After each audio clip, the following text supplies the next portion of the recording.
ইন্নামা ইয়াতাকাব্বালুল্লাহু মিনাল মুত্তাকিন।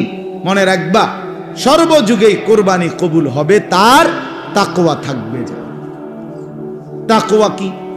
তাকওয়া হলো 3 জিনিস। 1 নম্বর হলো সমস্ত গুনাহ বর্জন করা, 2 নম্বর হলো সমস্ত ইবাদতে লেগে থাকা, 3 নম্বর হলো সর্বাবস্থায় আল্লাহকে ভয় করতে থাকা।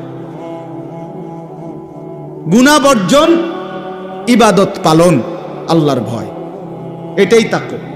তাইলে যে ব্যক্তি শুধু কোরবানির দিন আমনে গরু জবাইয়ের আগেও বিড়ি খান, আমনের গতকালকায়ও আমনের টাকা সুদের টাকা, আবার কোরবানির দিনও আপনি জোহরের নামাজও পড়েন না, আসরের নামাজও পড়েন না, কোরবানির দিনও আপনি মিছা কথা কন, আমনের মধ্যে ইবাদত, আল্লাহর ভয়, গুনাহ ত্যাগ বলতে কিছুই নাই, কোরবানির দিনও আপনি টেলিভিশন চান, নাচ গান চান, আমনের কোরবানি কবুল হইতো বুঝে গেলেছেন। কথা বুঝছেন না? আপনি কেন কোরবানি কবুল হবে? আপনি কোরবানি কবুল হওয়ার জন্য ব্যবস্থা নিছেন কি?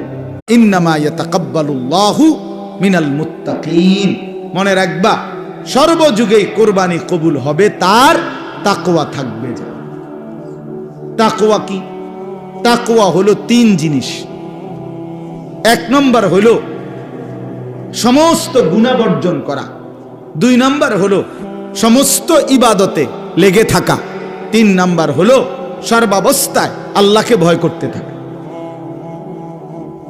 গুনাহ বর্জন, ইবাদত পালন, আল্লাহর ভয়, এটাই তাকওয়া।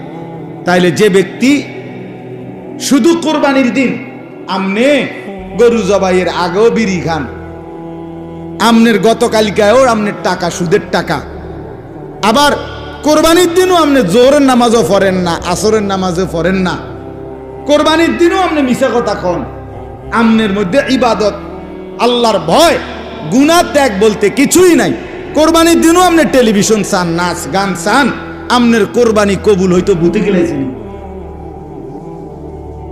কথা বুঝছেন না? আপনি কেন কোরবানি কবুল হবে? আপনি কোরবানি কবুল হওয়ার জন্য ব্যবস্থা নিছেন কি?